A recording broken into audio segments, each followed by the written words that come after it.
Welcome back to Season 2 of Light in the Battle, Emotional Detachment as a Tactical Advantage for FamilyCourt.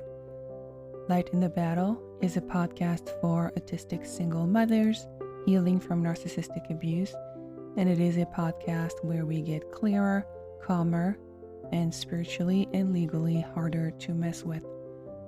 What I learned in my journey is that the legal advice and strategy for FamilyCourt against people who make us feel confused or scared just doesn't land when emotions are running high. I'm seeing survivors keep losing in court over and over, and the kids are suffering. And then I figured it out. The safe parent has to show that they are the stable, child-focused parent, both in all the evidence that they generate, the emails and texts they write mostly, and in their demeanor in court. So I'm taking you on the journey that I traveled to get to a point where I detached completely. I cared just as much about my child's well-being. However, I got my head out of my butt and I worked on myself so I could get to a new and improved version, a version of myself that could play by the court's rules to show the truth and the patterns of behavior in an undisputable manner. This episode is more emotional than the episodes we've done so far. Up to this point, we've done work that mostly helped your nervous system recover precisely so you could handle the emotions that come with grief. So hold on to your seats and prepare for shit to get real, because we're going to finally feel the loss. I did too much prep work for this one not to script. I'm sure that's okay. However, in this episode, I might repeat certain concepts several times because it's emotional. I want you to absorb as much as possible, so there will be repetitions. I want to start with a reminder that I'm on Facebook. I'm at facebook.com/lightinthebattle, one word. Please make sure to follow my page if you want to be reminded when episodes drop. Alternatively, you can follow this show on whatever podcast platform you're listening from, and also make sure to leave the show a 5-star review, please. Okay, so far this season has taken you through the trauma bond, PTSD and trauma therapy, forgiveness, codependency, fellowship and mentorship, gratitude, and surrender. And now we arrive at something unavoidable, which is the last step that I think we need to go through, and that is grief. I want to start with a very cognitive piece where I explain the difference between surrender and grief, and I go deeper into what grief actually is. So surrender and grief are connected, but they're not the same function. Surrender is a decision, and grief is an emotional process. Surrender, which I covered in episode 26, it's a choice you make. It's a reframe of your reality and an acceptance of your reality. This is what it is. I stop fighting it. I stop bargaining with reality. It's intentional, and the fruit of surrender is that it creates space. Grief is an emotional release. It's what comes after you've created space through surrendering to your reality. This hurts. I lost something, and it sucks. It's emotional. It's a non-linear way that you process loss. So surrender is going to open a door, or make space or open a door, and grief's going to walk you through it to the other side, to the rest of your life. And grief happens when you stop fighting reality, which is what we did last week, and you finally feel what it cost you and all the emotions that come with it. It's an integration of the whole journey when you're finally capable to look at it calmly, maybe even with a sense of humor, maybe even with gratitude. Gratitude is something we covered in episode 25. Grief comes after surrender because you cannot grieve properly if you're still bargaining, negotiating with reality. You're still hoping things go back to whatever they were like, and you're still trying to control what you cannot control. Only once you surrender and you go, this is what it is, then grief can show up because you're no longer so busy fighting your reality. If you try to grieve before you've surrendered, you'll stay stuck in the rumination, the anger loops. This shouldn't have happened. I never agreed to this. The system's unfair. And all of that is still, you're still in Resistanceville. So without surrender, if you do grief first, you'll stay in victim mode, really. So you want to surrender first. That's your acceptance of reality. You stop fighting the reality, and then you can grieve. Grief is not a decision you make. It's a process that will start being possible, an emotional processing of the loss that will become possible because you've made the decision, the cognitive decision of surrendering. Now let's name the losses. This is crucial. It's very painful and it's very important. I want you to be very clear about what you may be grieving. I'm going to go through a list of suggestions based on lived experience, based on conversations with survivors, based on what I'm hearing at Turn On, which is a recovery program offered by the Star Network. I talk about it in my episode 24. And also based on a lot of things I'm seeing on Facebook. But there may be more to that. So I want you to also think about what you're grieving that's not in the list. You are grieving the life that you thought you were building. When you got married, when you entered that relationship, you had a vision for stability, for partnership, for whatever future you had in mind, any family structure. And now your life looks nothing like what you planned. You never signed up for this. You're lonely. Your family's exploded. You've got little stability. And that is a real loss. You may be grieving material loss. A lot of us, when we run away from the toxic, abusive person, we lose a lot of personal belongings. You've lost your home, and you may have lost things that you built over years. You may have lost businesses. You may have lost a ton of money. Sometimes you leave with almost nothing after you've already lost material things inside the relationship that deserves to be acknowledged. You may still be grieving the relationship with your ex. You may be grieving, you may need to grieve any hope that the dynamic might turn around. And with your eyes wide open, understand that when they're being nice to you, it's because they need something from you. So you enjoy it for sure, but you stick to your boundaries and give them no exposure. And you keep moving through grieving the marriage, the social standing that may have given you, the companionship, the good times that were only there to perpetuate the cycle of abuse, sure, but still good times were had. That has to be grieved. You're grieving relationships in general beyond the relationship with your ex, because when you leave this dynamic, you lose friends, you lose in-laws. For some of us, it's great news. For some of us, not so much. You lose access to social circles because you're dealing with the flying monkeys, the enablers, people who don't see, choose not to believe what happened, and suddenly your world becomes very small. That is something you need to grieve.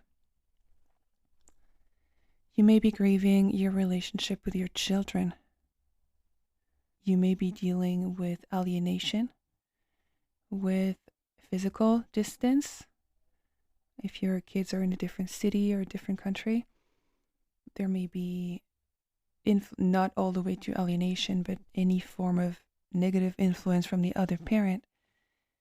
And also the time that they spend at the other parent's house. You never plan to have kids to only see them X% of the time.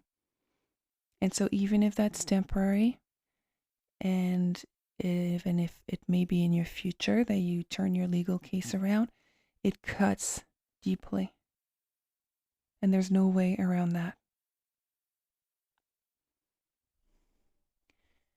You're grieving how you move through relationships now. Even if you've healed your PTSD and you've worked on your codependency, you're no longer carefree, happy-go-lucky, we'll see how it goes, with a healthy level of naivete. Something in you has changed that will never come back, and you're more aware, cautious. You're more discerning. That's a good thing. But your innocence doesn't come back. That innocence is also something to grieve. You're grieving your expectation of how the system should have treated you. FamilyCourt doesn't care about your pain, your story, which you endured because you're an adult. FamilyCourt focuses on the impact on the children of what happened. It focuses on what is measurable and what is provable. And so you may feel completely unseen as a person, as a target, as a survivor. That's a loss of dignity and recognition. It's a loss of trust in justice. And there's grief there as well. You may be grieving your perception of yourself, and these are conversations I'm having a lot at the moment. Toxic, abusive people target strong, independent, successful, smart, established women who were shining bright at the time they were targeted. I won't expand on that concept here, but I'm seeing it at very high rates. And so at some point, you may need to grieve that perception you had of yourself, that you were not someone that this could happen to, that you were too strong, too independent, too smart for this to happen to you, when it's actually the opposite. These people do not target wallflowers. You were the exact target. You fit the profile. I do want to acknowledge here that abuse is the fault of abusers and no one else. I'm talking about a specific profile that these people go after. I'm not saying you're responsible for what happened to you. And so with compassion for yourself, with humility, you grieve that pride in thinking that you were above abuse and above this being done to you. And you fully grieve that perception of yourself. It did happen to you. You were actively targeted and you didn't see it unfold until it was too late. Feel that pain, that wound to your identity, and grieve that past perception of yourself. Another thing you may need to grieve is control. Before all of this happened, you had control over your day-to-day, your decisions, the decisions pertaining to your kids' environment and schedules. And now your life is governed by court orders, schedules you don't agree with, and decisions you didn't make, you didn't choose. And that loss of control, it's very destabilizing. which I want you to acknowledge.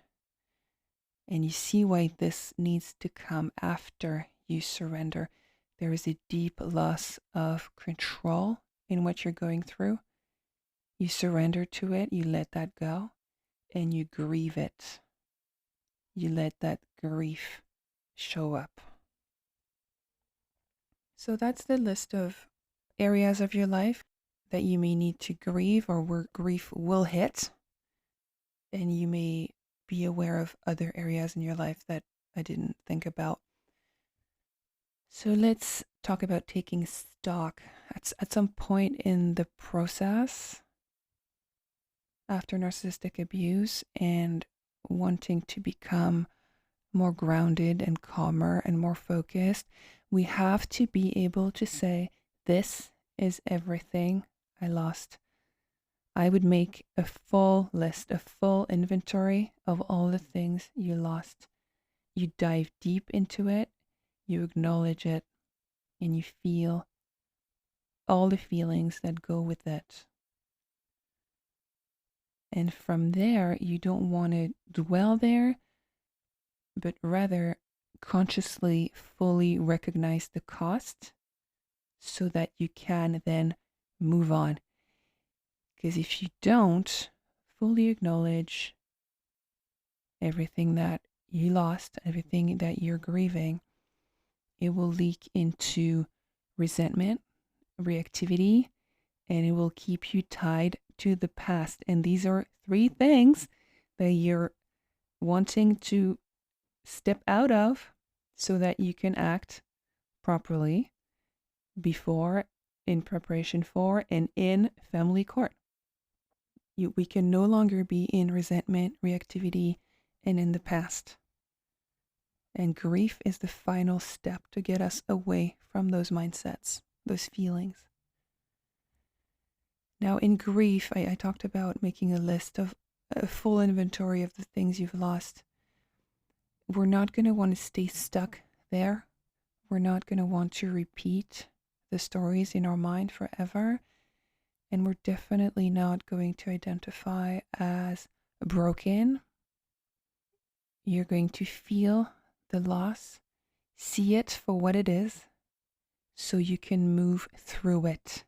Move being the key word. You move forward into the next chapter of your life, that chapter where you are able to be grounded, calm, cool, and collected, child-focused, professional, courteous, cooperative, all the great things that you're being told to be on pages that specialize in helping you with a high conflict divorce. You feel the loss so you can move through it and you move towards the version of yourself that can receive that advice. Do keep in mind that this is an emotional, non-linear process. It's not something you control. It's something you either allow to happen or you shove down deep, and it will keep controlling you, controlling your reactions and your responses. The only control you have is whether you allow it to happen or not, but it's purely emotional and it is not a linear process. So it may take time, it will hit in waves, and that's okay. Keep that in mind. Grief does something very specific. It allows you to release what is gone. Stop chasing what you cannot have back. And to stop negotiating with the past. And slowly you turn your energy back towards your life. All that energy you freed up when you were surrendering in episode 26, once you go through grief, you can reallocate all that energy towards the next chapter of your life. If you skip this step and you push down the feelings and emotions that come with grief, which is again an emotional process, it's not something you decide to do. As much as you could, sit one day at your desk and be like, okay, I'm ready to surrender, and that is a cognitive decision you make. Grief, not so much. But you have power over whether you let these emotions move through you or you don't. So if you skip the grief and you push the emotions down and don't feel them, you're going to stay hardened, reactive, and guarded. 3 things that will be used against you by a manipulative co-parent. Or you will fall back into old patterns, recreate similar dynamics, and just sign up for your next dysfunctional relationship. Because unprocessed grief is keeping you attached to all the things that I listed here and in episode 26. And that's something you might want to work with a therapist, because it's a deeply emotional process and your job is to allow it to happen and feel safe through it. So it would make sense to work with a professional on that specific.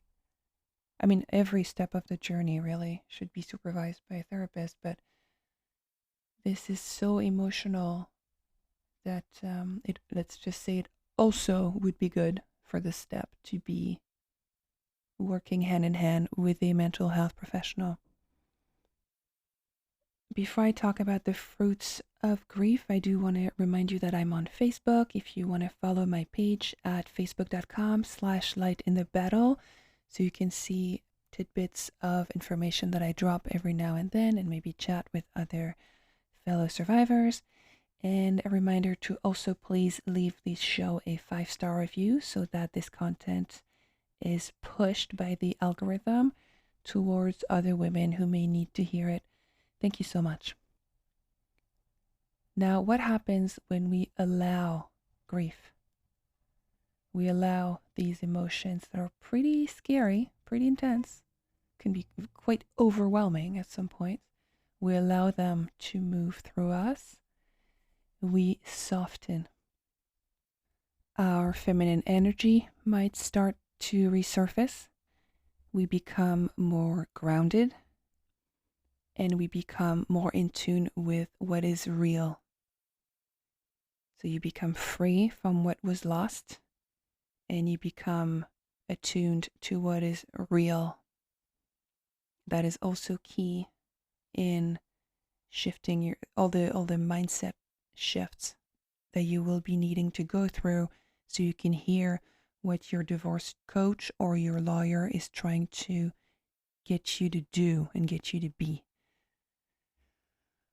So once grief has moved through you, or you've moved through it, that's when the final mindset shift, that is so crucial for FamilyCourt, can happen, because you're no longer fighting, chasing, resisting, bitching, and really making all the mistakes that will 100% be used against you to make you look like the unsafe parent. You're now standing in reality. You're calm, you're detached, you're focused. And now you're impactful in your legal battle. So this season has taken you through a lot. And this part about grief, it's heavy.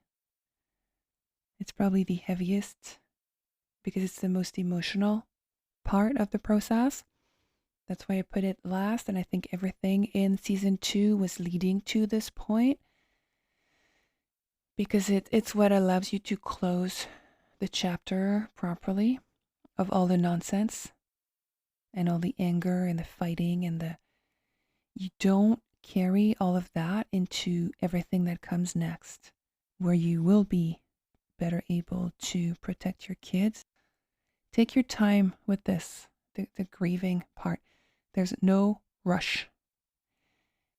It will be overwhelming at parts. It is very painful, but keep in mind that you've survived the hardest part. This is nothing compared to what you've been through. So hold on to your panties and walk through the grief, or let the grief move through you, whatever way you want to look at it, because it's the final key you allow yourself to grieve what you lost so you can finally stop letting it live inside your head. And one thing that's fun about grief, by the way, is that it can reinforce our ability to grow our gratitude muscle. We let go of the stuff we wanted that we will never have or never have again.